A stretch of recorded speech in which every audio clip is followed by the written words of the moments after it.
Olá, minhas estrelas, tudo bem com vocês? Espero que estejam todos bem, Prof. Akiuki falando.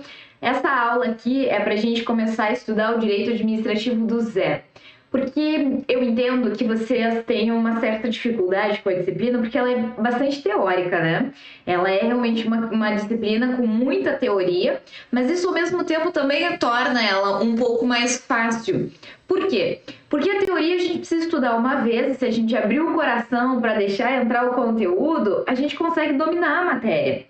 E não é por razões diferentes que o direito administrativo ele está ali entre a quarta matéria que os alunos mais acertam na primeira fase. Depois eu vou mostrar para vocês um gráfico.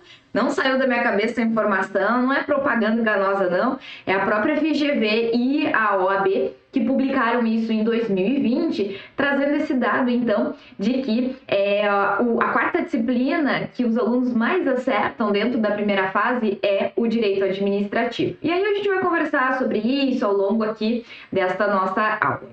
Olha só, o que eu sinto de dificuldade nos alunos, né, quando eles estão estudando direito administrativo? Primeiro, ranço.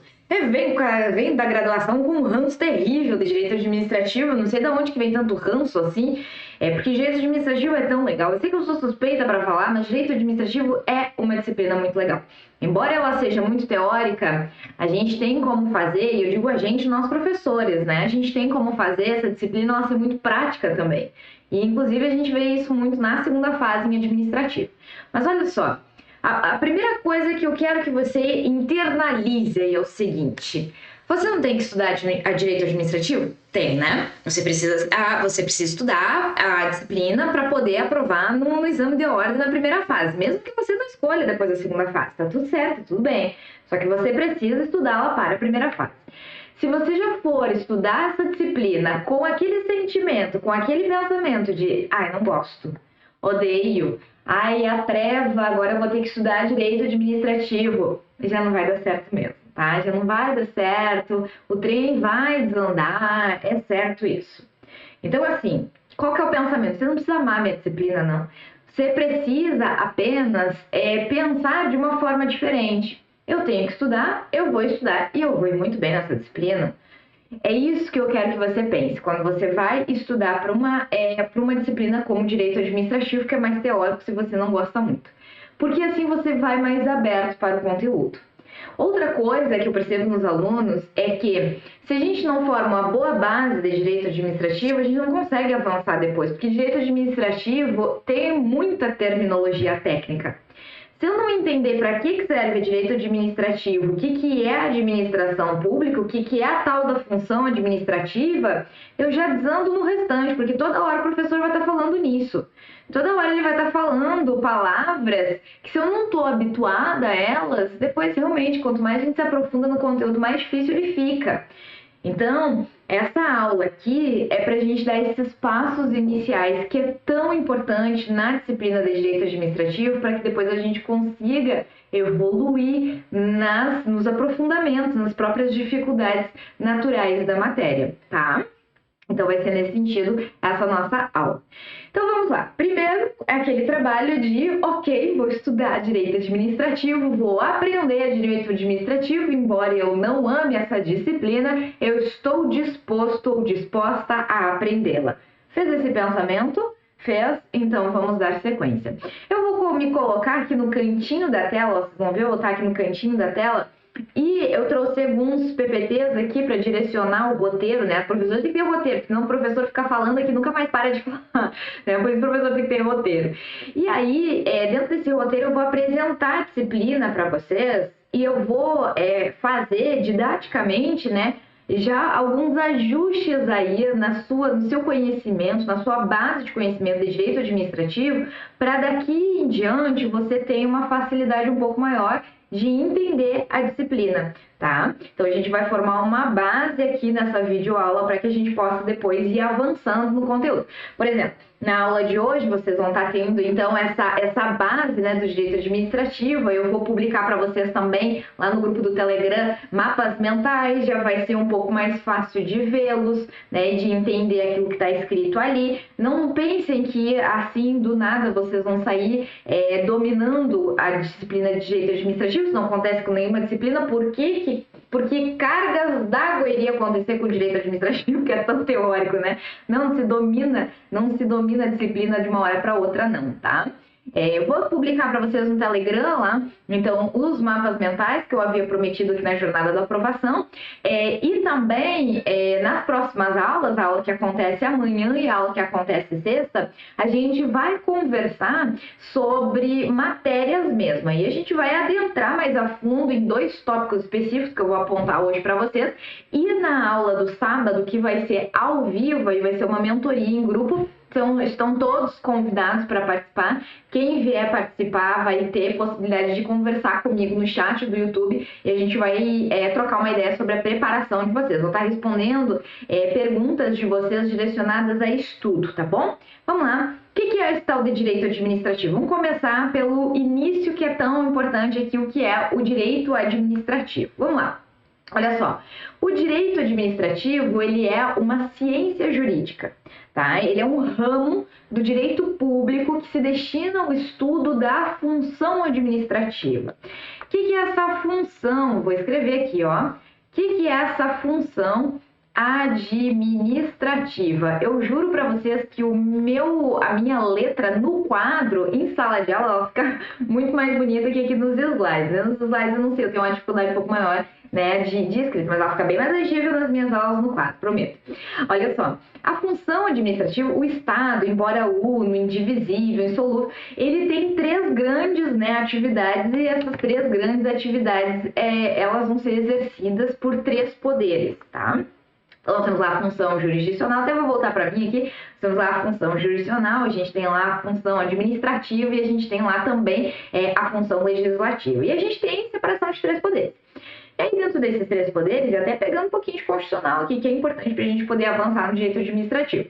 E aí, quando a gente pensa lá nos 3 poderes, o poder jurisdicional, ele tem como atividade típica, normal, originária dele, né, a resolução dos conflitos, então é a atividade jurisdicional.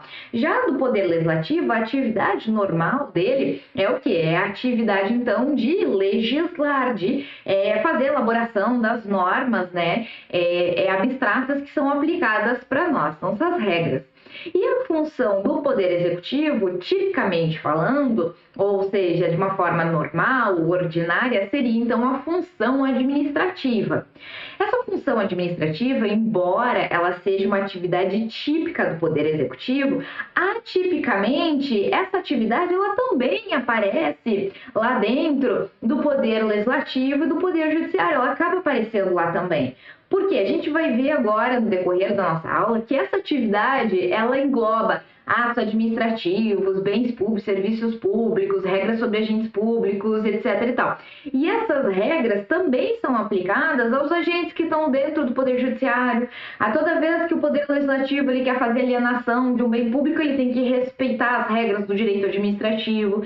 Então, o direito administrativo é, portanto, uma ciência jurídica, um conjunto de normas jurídicas formada, então, por leis e princípios,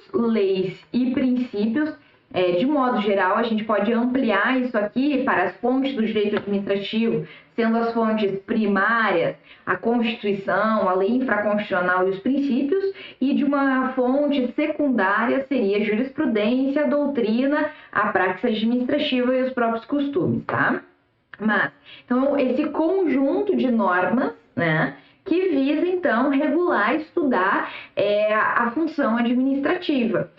E o direito administrativo, ele é um ramo do direito público. O que eu quero que vocês imaginem quando a gente fala do direito público? É como se eu tivesse 2 guarda-chuvas, tá? Tá aparecendo aqui para vocês, nas minhas mãos, né? Como se eu tivesse 2 guarda-chuvas. Se eu estiver estabelecendo uma relação com você, que é uma relação de um contrato de compra e venda, eu quero vender o meu veículo para você, eu vou colocar você nesse guarda-chuva aqui, que é o das normas de direito privado, aonde eu e você, nós vamos ter uma relação estabelecida de direitos e deveres iguais. Então, você não vai ter mais privilégios do que eu, por exemplo. Agora, se eu sou agente pública representando a administração pública e eu aqui, administração pública, estiver estabelecendo um contrato com você, nós já vamos colocar esse contrato sob o guarda-chuva do direito público. Por quê? Porque nesse guarda-chuva aqui a gente vai ter prerrogativas, ou seja, um direito exorbitante. A doutrina do direito administrativo gosta muito de falar que dentro do direito público as relações elas são verticalizadas. Por que verticalizadas? Porque quando eu aplico essas normas, esse compilado de normas do direito público que a gente estuda no direito administrativo, essas normas colocam o Estado ou a administração pública e quem faz às vezes dela também, que eu já vou explicar mais sobre isso, numa posição superior. E até mesmo em razão lá do princípio da supremacia do interesse público, né? Por quê? Para garantir o interesse do coletivo, que é o interesse público, eu preciso ter essa relação verticalizada. E em vários momentos isso se demonstra, né, dentro do direito, isso aparece dentro do direito administrativo e a gente consegue compreender a razão também dessa verticalidade das relações, coisa que não acontece no guarda-chuva do direito privado. Tá? Então vamos lá, vamos recapitular. Direito administrativo é uma ciência jurídica, né? Ele é o conjunto de normas jurídicas que vai ser aplicada para a função administrativa. O direito administrativo ele faz parte do ramo do direito público. E lá dentro, no direito administrativo, a gente estuda uma disciplina extremamente importante, que é a parte de poderes administrativos. Mas o que tem a ver os poderes administrativos aqui? Os poderes administrativos são as competências exorbitantes dadas à administração pública dentro das suas relações, quanto às relações internas e as relações externas também, né, com os próprios particulares, por exemplo, para que a gente possa, no final, atingir sempre o interesse público. Aos pouquinhos é como um grande quebra-cabeça, tá? Aos pouquinhos a gente vai se aprofundando e a gente vai compreendendo cada vez melhor o que é o direito administrativo. Outra pergunta que eu faço para vocês é: a quem se aplica esse direito administrativo? E essa aqui eu acho que é uma das perguntas fundamentais para a gente dar o start no estudo do direito administrativo, porque no momento em que eu não consigo compreender para quem eu aplico as legislações que eu estudo no direito administrativo, eu posso me perder facilmente dentro da matéria. Então, olha só, quem são os sujeitos? Vamos lá. Primeiramente, a administração pública, eu preciso então compreender quem é essa administração pública e eu também vou aplicar a certos particulares. Eu vou desenhar isso para vocês. Nós vamos fazer um grande esquema para eu explicar isso para vocês. Mas antes, vamos também ver que o direito administrativo ele também se aplica aos bens. Então, aqueles bens entendidos como os bens públicos, que são, segundo o Código Civil, artigo 99 e diante, segundo o Código Civil, então, são aqueles bens, os das pessoas jurídicas de direito público. E logo mais nós vamos entender quem são essas pessoas jurídicas de direito público. Como também os bens privados, mas que possuem prerrogativas de direito público. Por quê? Tem pessoas jurídicas de direito privado dentro do corpo da administração pública que também vai ser aplicado a elas o direito administrativo.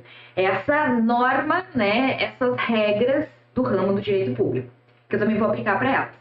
Então, quando a gente estuda bens públicos, eu preciso entender quem são essas pessoas jurídicas.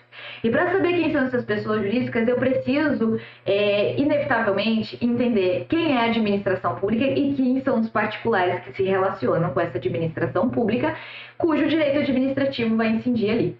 Vamos entender o que é isso? Olha só. Vou mudar a cor da minha canetinha aqui. Vou pegar uma canetinha azul para dar destaque à administração pública.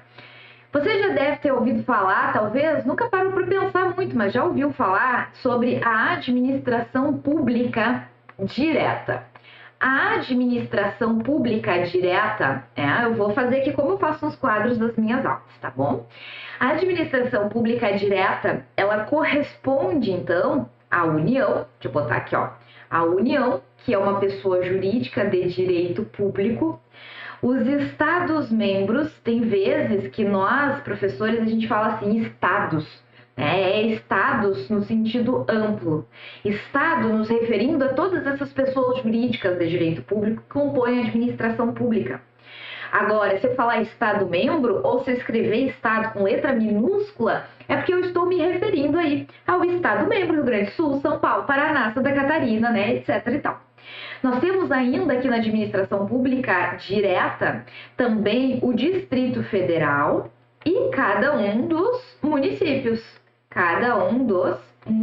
brasileiros, ok?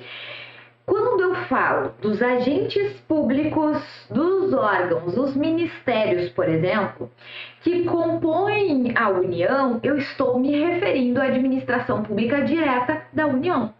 Quando eu falo o Estado do Rio Grande do Sul e os seus órgãos e os seus agentes, eu estou me referindo à administração pública direta, ok? É como se o Estado ali ele estivesse prestando uma atividade ou um serviço de uma forma direta, certo? Só que a União, vou pegar de exemplo a União, que já que a gente está falando sobre exame de ordem, a gente vai se tratar mais a nível federal, embora pelo princípio da simetria, a gente replique essas regras também para estados, Distrito Federal e municípios. Aí imagine vocês, a União. A União tem tanta atividade que ela tem que executar. Poxa, vocês não sabem lá na Constituição Federal? É educação, é atividade de saúde, né? Prestação de serviço de saúde, que ela tem que garantir assistência social, atividades burocráticas internas, enfim. Então, muita coisa que a União tem que fazer, né? Então, a gente pode ter a seguinte situação. A gente pode, vou servindo uma água aqui enquanto explico para vocês. A gente pode ter a administração pública direta, ali a União, ela mesma diretamente prestando um serviço de uma forma centralizada, ou seja, a própria pessoa jurídica da União, ela está prestando o serviço. Inclusive, se você quiser conferir, as pessoas jurídicas de direito público, elas estão lá no artigo 41 do Código Civil, tá? Anotou aí? Artigo 41 do Código Civil vai dizer que elas são pessoas jurídicas de direito público. E aí a União, ela pode fazer assim, ela pode ela mesma prestar aquela tarefa, né? Ou ela pode dividir por órgãos públicos, ou seja, ela começa a criar por lei, não por decreto, por lei, ela começa a criar vários órgãos internos e cada um vai ter uma determinada atividade. Então, vou ter o Ministério da Defesa, o Ministério da Justiça, o Ministério da Saúde, o Ministério da Educação e assim eu vou criando, vou ter Secretaria de Direitos Humanos, eu vou criando repartições públicas lá dentro. Toda vez que eu crio repartições públicas dentro da União, dentro do Estado, no município, tanto faz, a gente chama essa repartição de órgão público. E essa situação, esse fenômeno de criar o órgão, chama-se desconcentração. Desconcentração. É esse o nome que a gente dá, então, toda vez que a gente cria um órgão. Eu vou dar um destaque aqui, eu vou pegar o laranjinha, ó, o destaque no O aqui, porque desconcentração diz respeito à criação de órgão. Só que a administração pública, se ela achar melhor, ela pode também, por lei, ou criar diretamente por lei, ou autorizar por lei, a descentralização. A descentralização, vou dar um exemplo engraçado para vocês, daqui a pouco eu vou voltar aqui nos slides. Imagina a seguinte situação, aqui em casa, minha casa, eu moro com o Fernando, que é o meu noivo. E a gente faz divisão das tarefas de casa, né? Aí imaginem vocês assim, digamos lá que a tarefa de lavar a louça, ela pertence a mim e outras tarefas de casa pertencem a ele. Então, lavar a louça no dia a dia pertence a mim. Só que aí, por causa da minha demanda de trabalho, eu não estou conseguindo dar conta disso. Aí, já tem louça 3 dias lá na pia, né? Acumulada, terrível. E aí, eu digo assim, poxa, eu preciso de ajuda. Assim, eu não estou dando conta de todas as atividades que eu tenho para fazer. Então, quer saber? Eu vou descentralizar essa atividade para outra pessoa. Eu sou uma pessoa, eu sou a União aqui no meu exemplo didático. Então, eu vou descentralizar para outra pessoa jurídica. Quando a gente fala nessa transferência para outra pessoa, a gente dá o nome de descentralização, porque eu estou transferindo para outra entidade. Então, vamos lá.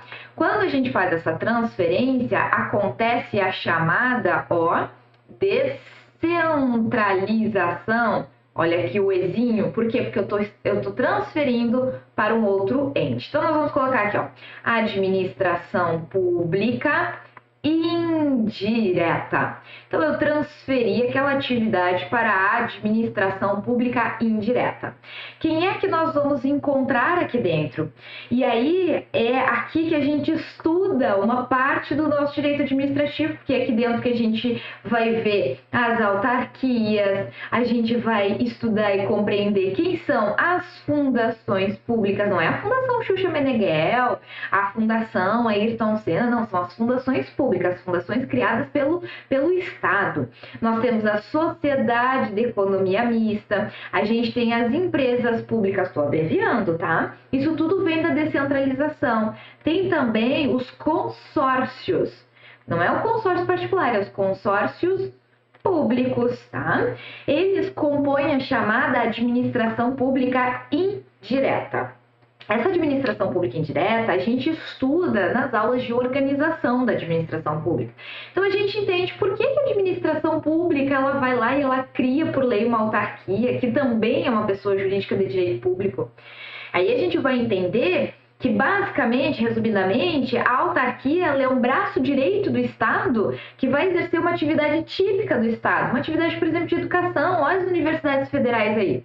Então, em vez da própria União ter um órgão lá que está exercendo essa atividade, ela foi lá e criou uma pessoa jurídica, que é uma autarquia para ela ter autonomia para lidar com aquela atividade que ela tem que exercer. Então, é uma outra pessoa jurídica que a preocupação, o foco dela, em razão do princípio, né, é da especialidade, da especialização, vai estar focada naquilo, né, aquela educação ali de ensino superior. Ela vai ter um foco. E não a União que tem diversas atividades para fazer. Nós temos as fundações públicas, que é, e eu estou resumindo aqui, evidentemente, a fundação pública que é a transformação de um patrimônio público em pessoa jurídica. Então, eu pego o patrimônio, eu tenho aqui um prédio, é um patrimônio, eu transformo ele em pessoa jurídica, a partir de agora ele vai ter uma função social, ele vai cumprir com essa função social, eu chamo isso de fundação pública, que vai se dividir em fundação pública de direito público e de direito privado. E aí a natureza se difere, regras de concurso e agentes públicos lá dentro muda também. Nós temos a Sociedade de Economia Mista. O que é a Sociedade de Economia Mista? A Sociedade de Economia Mista nada mais é do que uma pessoa jurídica de direito privado que faz parte da administração pública, afinal ela está ali na administração pública indireto, só que essa Sociedade de Economia Mista ela permite vir capital de fora. Nós podemos ter ações dentro dessa Sociedade de Economia Mista. Então, a gente pode ter ações lá dentro da Petrobras, por exemplo, dentro do Banco do Brasil, a gente pode ter, que é diferente da empresa pública. A empresa pública é um estilo de estatal que se cria porque o Estado ele quer explorar a atividade econômica e ele cria aquela empresa para explorar a atividade econômica ou até mesmo para prestar serviço público, só que ele quer deixar o capital todo fechado. Então, não vai entrar ações particulares ali dentro. E aí, por isso, é empresa pública. Porque o capital seria totalmente público, certo? E nós temos os consórcios. Os consórcios públicos são pessoas jurídicas. Cada uma dessas da administração pública indireta é uma pessoa jurídica. Cada uma dessas PJs aí, né, elas atendem um determinado ente federativo. Então, vamos lá, vamos pensar. Autarquia, o INSS. O INSS é uma pessoa jurídica de direito público. Ele foi concebido na forma de autarquia, então ele segue todas as características e as regras que a gente estuda no direito administrativo sobre autarquias. A gente vai aplicar para o INSS, porque ele está dentro dessa categoria. Aí, o INSS, ele não tem subordinação à União, porque ele é outra pessoa. Você já pensou? Aí, agora que eu transferi a louça para o Fernando ficar mandando, ó, lava assim, lava assado, não secou direito, ó, lava de novo aqui que não está bem lavado. Posso fazer isso? Eu não posso, certo? Porque ele tem autonomia, agora eu transferi, agora é com ele tem autonomia. Eu posso fazer uma fiscalização finalística, que é ir lá ver na lei, né, que está estabelecendo a atividade da autarquia e conferir se ela está cumprindo com a lei ou não. Isso eu posso fazer, um controle do Tribunal de Contas, eu posso fazer ali dentro. Mas não há mais uma subordinação. Subordinação há só entre os órgãos. O presidente da República vai lá e manda e desmanda do Ministério da Defesa. Agora, ele não pode ir lá e mandar e desmandar no INSS, porque é outra pessoa jurídica. E essas relações, elas acontecem em todos os níveis federativos. Então, eu dei o exemplo ali do INSS, que é uma autarquia federal. Vou dar um exemplo agora do Rio Grande do Sul. Nós temos aqui a Corsã, que é uma sociedade de economia mista, que cuida do saneamento que traz água potável para dentro das nossas residências, né, aqui no Rio Grande do Sul. Então, essa sociedade de economia mista, ela é outra pessoa jurídica, só que ela foi criada na condição de pessoa jurídica de direito privado, mas ela faz parte da administração pública, certo? O ponto dela ter vindo como pessoa jurídica de direito privado é a razão, a forma como ela foi criada. E aí a Constituição trabalha essas formas de criação. Lá no artigo 37, inciso 19 ou 21, sempre confundo com de licitações, o inciso das licitações, 19 ou 21 ali do artigo 37, tá? Bom, então, o que vocês estão vendo na minha fala? Que a administração pública indireta, ela vai estar em todos os entes federativos. Então, tem lá a administração pública indireta federal, tem lá a estadual, tem a municipal também, né? Ela vai aparecer em todos os entes federativos. Tá aí os consórcios públicos, eu ainda não expliquei. É que os consórcios públicos, eles vão ligar mais de um ente federativo. Então, é quando eu tenho a gestão consorciada. Imaginem vocês, uma autarquia, ela tá ligada só à União, ou só ao Estado, ou só ao Distrito Federal, ou só ao município. Um consórcio público não. Um consórcio público de direito público, ele é uma autarquia ligada a 3, 4, 5, 20 municípios. Mais o Estado, mais a União, se quiser participar também desse bolo todo. Então, o consórcio público é uma pessoa jurídica que ela representa mais entes federativos, por isso que tem essa nomenclatura diferente de consórcio, uma gestão consorciada. É uma só pessoa jurídica, em vez dela só atender o município, né, a Sociedade de Economia Mista, a Corsan, em vez dela atender só o Estado do Rio Grande do Sul, ela poderia ser um consórcio público.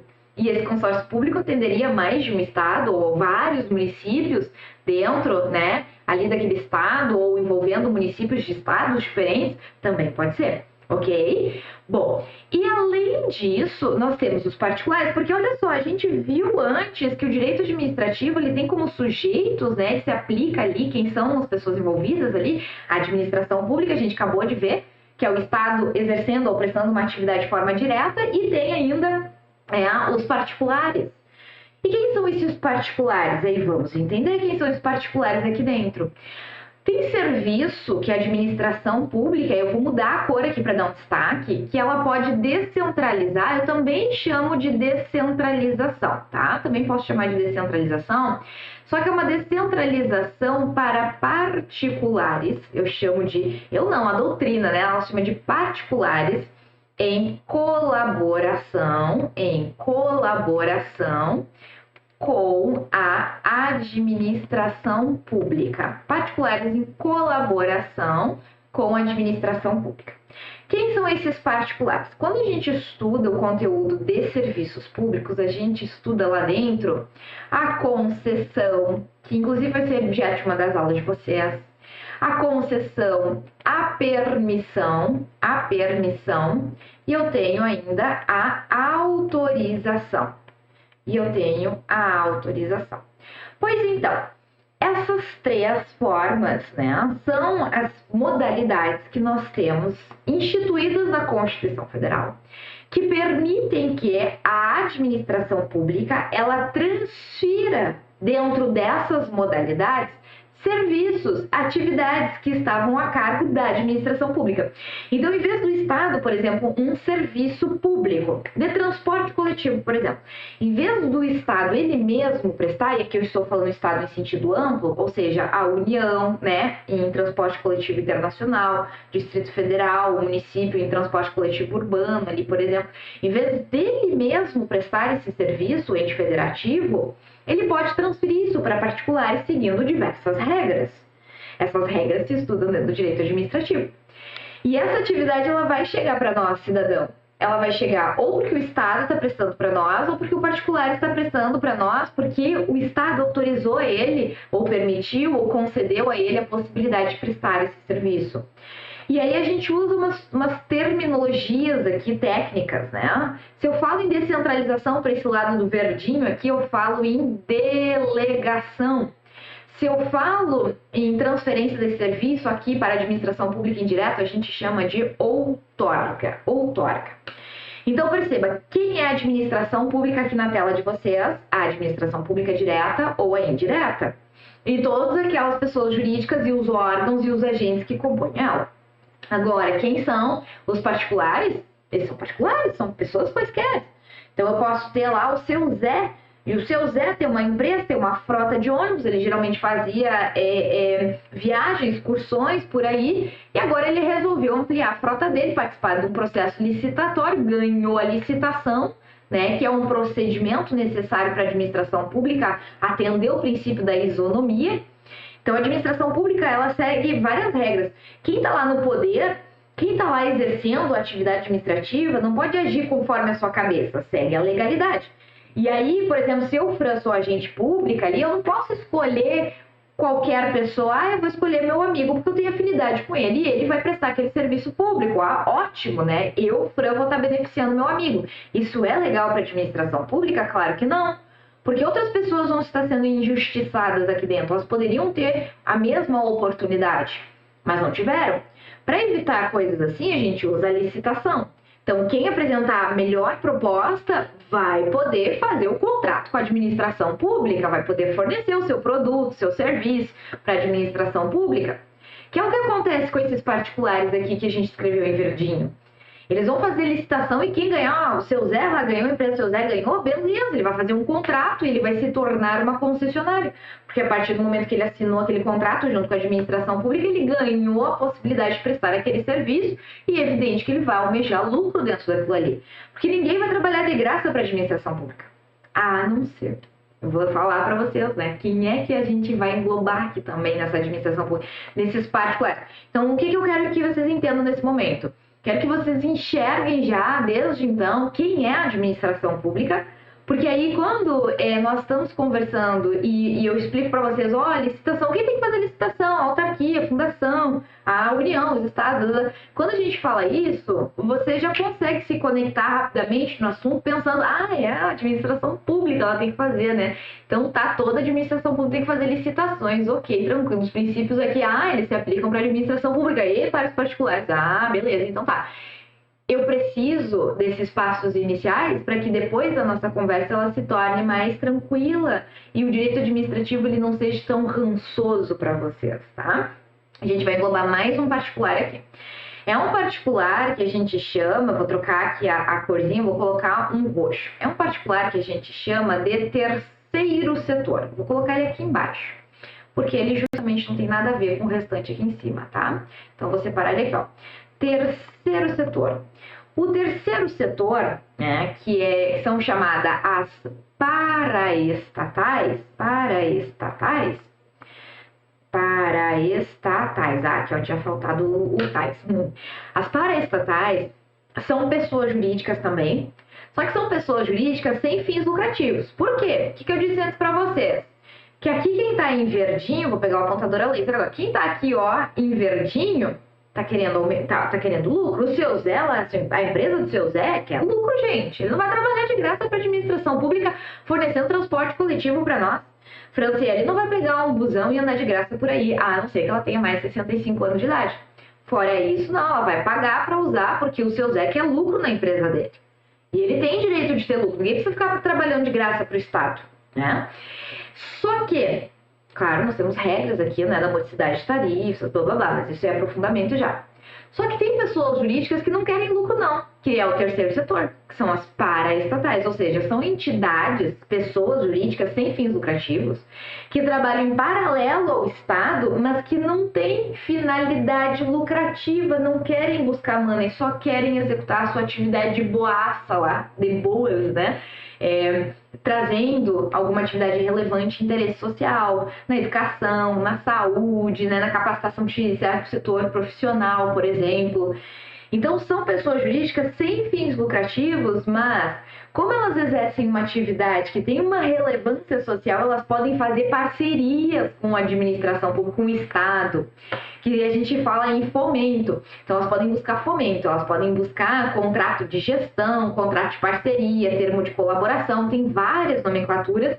Para quê? Para esse fomento, ou seja, ela quer buscar money, ela quer buscar ajuda lá do Estado para ela conseguir executar aquela atividade de relevante interesse social e ela se mantém por doações, por essas parcerias que ela faz com o Estado, com a venda dos produtos que ela tem ali, artesanais ou de padaria, doce, comida, enfim, o que ela tiver ali é o que ela usa para se manter e para continuar prestando aquela atividade de interesse social.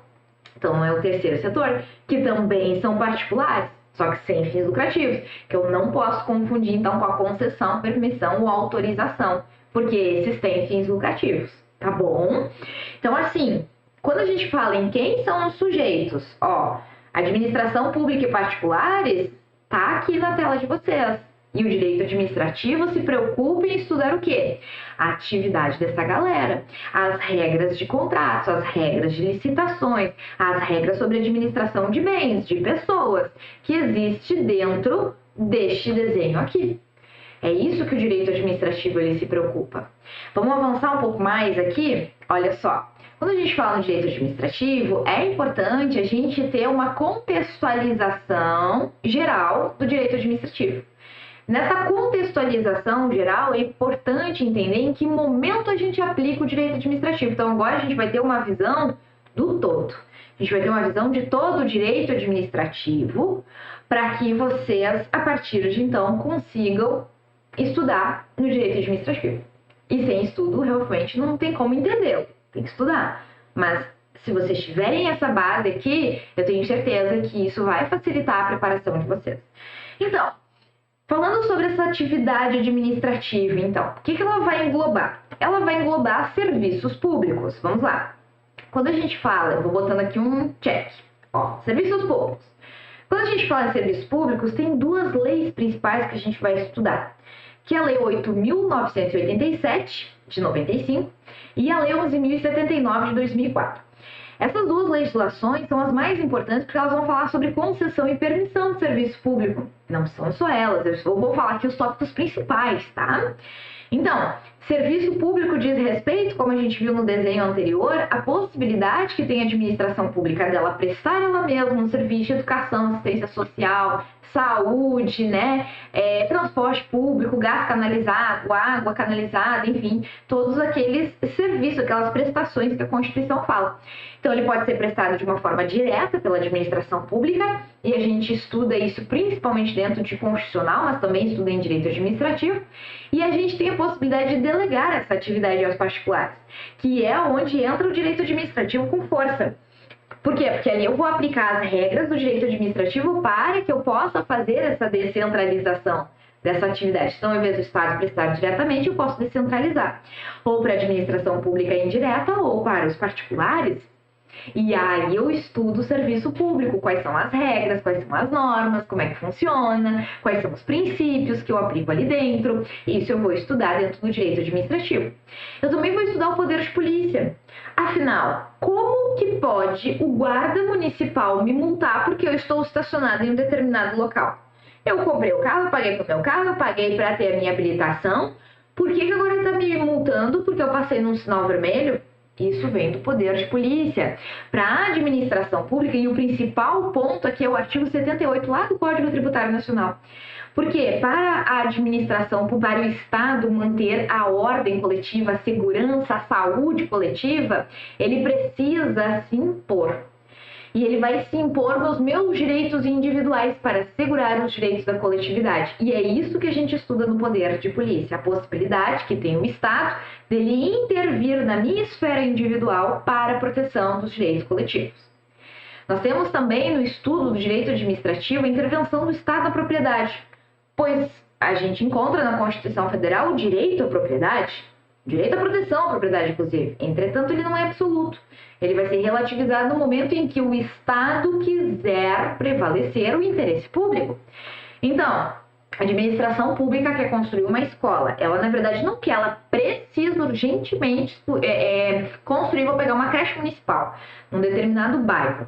Porque existe uma carência muito grande, tem muitas famílias ali que precisam levar suas crianças para escolas municipais, escolinhas, né, creches municipais, longe da sua residência, porque ali naquela localidade está faltando. Só que não tem um terreno público vago para construir essa escolinha. E não tem uma alma viva querendo vender um terreno que seja adequado, porque ele precisa ser grande, né, para construir a creche municipal. O que vai fazer a administração pública? Em razão daquelas legislações que a gente estuda no tópico intervenção do Estado na propriedade, a administração pública poderá desapropriar uma propriedade. Ou seja, ela pode chegar ali no terreno da Franciele, que é enorme, justamente num local ideal para construir a creche municipal. Aí chega a administração pública e manda eu embora. Claro que ela vai me pagar para isso, né? Eu vou ser justamente indenizada. Indenização prévia e justa. Isso tudo a gente estuda em intervenção do Estado na propriedade. Mas percebam, eu não queria vender o meu terreno, mas eu vou ter que me desfazer, né? Eu vou ter que deixar o meu terreno porque a administração pública vai utilizá-lo. E isso é intervenção do Estado na propriedade. Eu tenho também intervenção do Estado na ordem econômica, para garantir a igualdade, ou pelo menos reduzir ou tentar reduzir as desigualdades sociais. A administração pública ela pode intervir também na ordem econômica, então não só na propriedade. Ela pode ir lá e dizer para uma determinada empresa, ó, querida, você não pode fazer isso. Você aí que está articulando, você aí grande empresa de frangos, não pode articular com a outra grande empresa de frango para as duas aumentarem o valor do frango natalino. Vocês não podem fazer isso, porque isso é aumento arbitrário de lucros e a gente vai proteger os consumidores. E aí o Estado vem intervir nessa relação econômica. Ah, mas a empresa não tem a livre iniciativa de colocar o preço que ela quer no produto dela? Mais ou menos. Se isso estiver ferindo a ordem econômica, a gente vai poder ter o Estado intervindo nessa situação também. E é aqui que a gente estuda dispositivos constitucionais, a lei do CAD, que é uma autarquia federal que tem justamente essa tarefa de fazer esse controle. É o que a gente estuda em intervenção do Estado na propriedade. Nós temos os atos administrativos. Ou seja, como que a administração pública muda o mundo jurídico? Ela produz atos administrativos. Por quê? Quem é a administração pública? Quem é o Estado? Não é uma construção abstrata? É, né? Uma construção abstrata. Quem é que dá vida? Quem é que vai dar vida para o Estado, para a administração pública? Os agentes.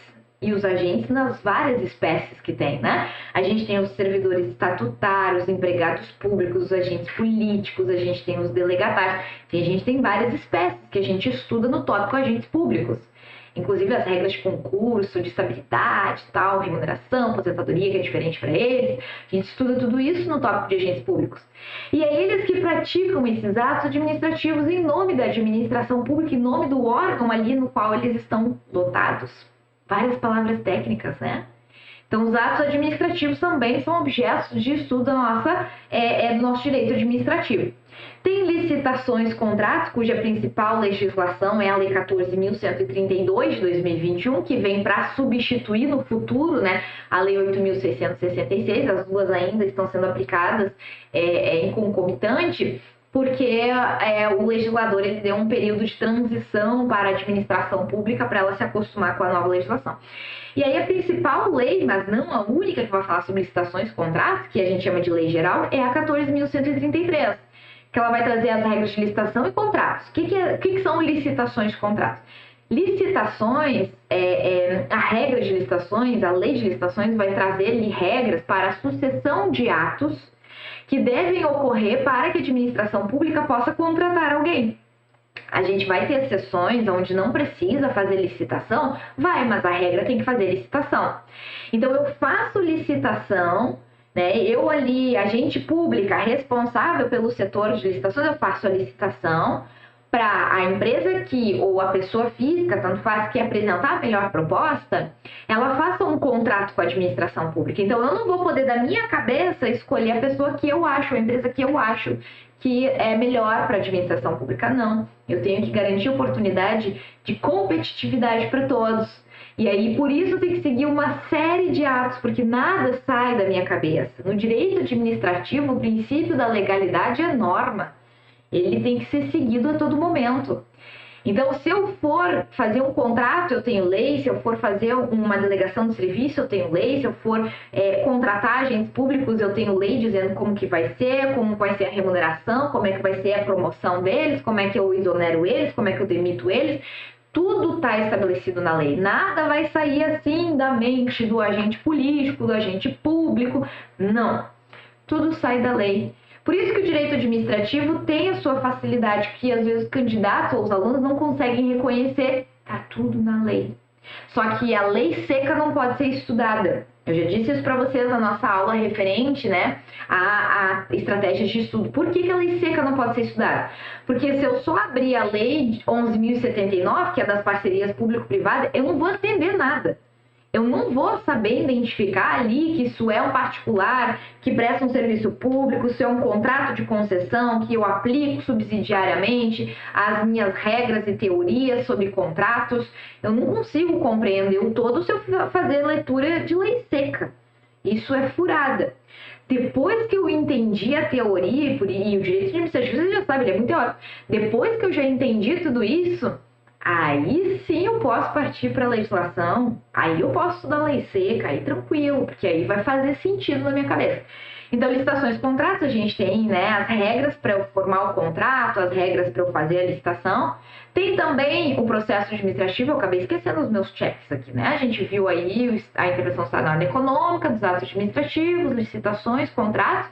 Tem o processo administrativo, que é o quê? Se a administração pública ela quer aplicar uma sanção administrativa para mim, réis mortal aqui particular, ou lá para o agente público, ela tem que fazer um processo administrativo que não se confunde com o processo judicial. Não tem nada a ver. As regras são diferentes e as regras são estabelecidas também em uma lei apropriada que a gente estuda dentro do direito administrativo. Nós ainda estudamos a forma de controle da administração. Por quê? Essas prerrogativas, esse direito exorbitante da administração pública não é assim totalmente sem controle, sem regras. Não, a gente tem como controlar. Inclusive, nesse controle da administração que a gente estuda, a possibilidade de anular atos eivados de vício, a possibilidade de revogar atos que não são mais convenientes e oportunos para a administração pública, ou seja, que ela não tem mais interesse. A gente estuda nesse tópico de controles da administração pública. A gente fala também, né, um pouco de controles da administração, mas principalmente em poderes da administração, a questão do abuso de autoridade, ou seja, são situações que colocam limite no Estado, porque o Estado também, ele não pode, daqui a pouco, violar os meus direitos individuais. Claro que ele tem que garantir o interesse coletivo, que é o interesse público, mas ele também não pode me atingir, me prejudicar, né, a ponto de ser uma ilegalidade. Posso talvez não ficar satisfeita com o ato da administração pública, mas ele não pode cometer uma ilegalidade quanto a mim. E aí que a gente estuda, né, aquelas peças que caem na segunda fase administrativa, que é o mandado de segurança, ação angulatória, ação popular, justamente para controlar esses atos aí da administração. A gente estuda também, já chegando no final dos tópicos do direito administrativo, que a gente estuda é improbidade administrativa, ou seja, quando o agente público que está ali dentro dessa estrutura da administração pública, ou de alguma forma está ligado com a administração pública, que é o caso daqueles particulares que eu mostrei no desenho para vocês, eles podem responder por improbidade. Então, se eles cometem um ato doloso contra o erário, contra princípios, acabam enriquecendo ilicitamente às custas da administração pública, eles vão responder por isso, sanção de suspensão dos poderes políticos, multa, ressarcimento dos valores ao erário, perda da função pública, o particular beneficiado também vai responder. Então, eu trato aqui das situações de responsabilização dos agentes públicos, caso eles não sigam lá na linha, né, que é a lei. E nós temos também o estudo da responsabilidade civil do Estado, ou seja, quando eu, Fran, sou atingida por um veículo da administração pública, eu tenho um dano. De quem eu vou buscar esse dano? Que regra eu vou aplicar aqui na busca dessa reparação de dano? É o que a gente estuda em responsabilidade civil do Estado. Então, o meu dano tem que ser ressarcido. Como é que eu busco esse ressarcimento? Como é que se dá a regra aqui dentro? É uma ação indenizatória? Que tipo de ação que é? Isso tudo a gente estuda no tópico de responsabilidade civil do Estado, que é o dever do Estado, né, dessas pessoas jurídicas, tanto de direito público quanto de direito privado, que são prestadoras de serviço público, que a gente viu no esquema anterior, delas repararem o dano que o particular, usuário ou não usuário daquele serviço tenha sofrido. Nós temos também a responsabilidade administrativa, que diz respeito à possibilidade de uma empresa, por exemplo, que comete fraude contra licitações, ela ter ali uma responsabilização, então vou ter a lei anticorrupção para aplicar a ela. A gente estuda isso no direito administrativo, ou seja, eu tenho uma lei que eu estudo no direito administrativo que busca aplicar ali sanções, que a gente chama de compliance, né? Tô ligando aqui a responsabilidade administrativa, que chama de compliance, é uma legislação, lei anticorrupção, a 2.846, que eu vou aplicar sanções administrativas para aquela empresa para ela aprender a não cometer fraude contra a administração pública nacional ou estrangeira. Então, é um tópico que a gente estuda, porque quem atenta contra a administração pública tem que ser responsabilizado. Aí, se for o agente público, improbidade. Se for uma empresa, um particular ali, a gente vai aplicar a legislação de compliance. E a responsabilidade administrativa também tem a ver com a questão de responsabilização dos agentes públicos, administrativamente falando, que é a possibilidade de eles estarem respondendo pelo famoso PAD, processo administrativo disciplinar, que pode levar eles a perda do cargo público, né, que é a demissão ou aplicação de uma suspensão, advertência deles, e tem outras penalidades que a gente estuda também. Então, são esses tópicos que o direito administrativo se preocupa em estudar. É isso que a gente estuda em direito administrativo, é isso que precisa fazer sentido na cabeça de vocês. Por quê? No momento em que eu começo, e a gente tem que partir do início para ir avançando, o direito administrativo ele tem uma lógica, uma sequência. Não dá para lá começar a estudar licitações em primeiro lugar. Vai ser mais difícil, a não ser que tu já tenha uma base, tranquilo. Agora, se você não tem uma base ainda, não começa chutando balde. Começa pelo início, organização da administração pública, né, agentes públicos, começa a estudar ali aquela base inicial, os princípios, né? Essa é a base para depois você ir avançando nesse conteúdo. Se você seguir essa sequência, com certeza os aprofundamentos dentro de todos os tópicos que eu apresentei, que são os tópicos que se estudam no direito administrativo, você com certeza vai ter um aproveitamento muito melhor da disciplina, muito melhor, tá? Pra gente finalizar essa aula aqui, eu queria mostrar uns dados para vocês. Olha só, que é aqueles dados que eu falei no início. Nós tivemos aí a divulgação pela FGV em 2020, né, de dados relativos desde o segundo exame aplicado para ela até o 29º exame. Então, ela fez esse compilado de dados. E ela diz aqui, ó, que 47% dos candidatos, 47,2% dos candidatos em todos os exames aprovaram com êxito, tiveram ali um aproveitamento médio positivo ali das questões de direito administrativo. Tá? Então, olha só, é quase metade, né, das questões de direito administrativo. Isso é muito bom. E comparado a outras disciplinas, se vocês forem perceber, o direito administrativo está muito bem na FGV. Por quê? Olha aqui onde estão as disciplinas queridinhas de todos os alunos, né?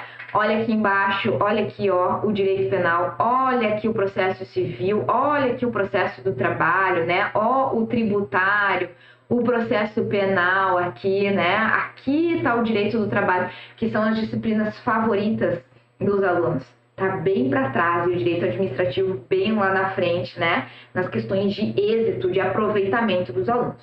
E para a gente finalizar, como essa jornada da aprovação ela também engloba a segunda fase de administrativo, eu queria mostrar para vocês desses conteúdos que eu acabei de apresentar para vocês, que são os conteúdos que a gente estuda na primeira fase, mas se aprofunda muito mais na segunda fase de administrativo. Eu queria mostrar para vocês como é que eles são cobrados nas peças. Olha só, nas peças, o que a banca mais gosta de cobrar é o tópico de agentes públicos. Aí depois licitações, responsabilidade civil, intervenção do Estado na propriedade, princípio, serviço público, improbidade, atos, processo e, por fim, função e organização da administração pública. Já nas questões que ela mais gosta de trazer, princípios, licitações, agentes, ó, na sequência, estou falando contratos, intervenção do Estado na propriedade, bens públicos, poderes, serviços, responsabilidade civil, improbidade, processo administrativo, controle, atos, direitos, intervenção do Estado e função, por fim. Aí vai diminuindo aqui a minha pizza, né? Então, aqui para apresentar para vocês como é que a banca gosta muito de explorar esses conteúdos. Mas aí, aqui, os dois últimos gráficos são inerentes à segunda fase em administrativo para mostrar para vocês. Na primeira fase, a banca gosta muito, assim, não tem uma prova que ela não traga alguma coisa de licitações, de agentes, tá? E de intervenção do Estado na propriedade. Não há prova que ela não traga alguma coisa sobre esses três conteúdos, né? Isso aí já para a primeira fase, ok? Muito bem. Terminamos aqui essa apresentação inicial, que é o direito administrativo do zero. Essa base inicial ela é importantíssima para a gente dar start no estudo do direito administrativo administrativo, porque quando a gente tem uma visão do todo, e é uma das técnicas que eu ensinei vocês, né, na aula 2 aqui da jornada da aprovação, que fala sobre ter a visão do todo, que é ver o sumário, todos os títulos antes de ler todo o texto, né?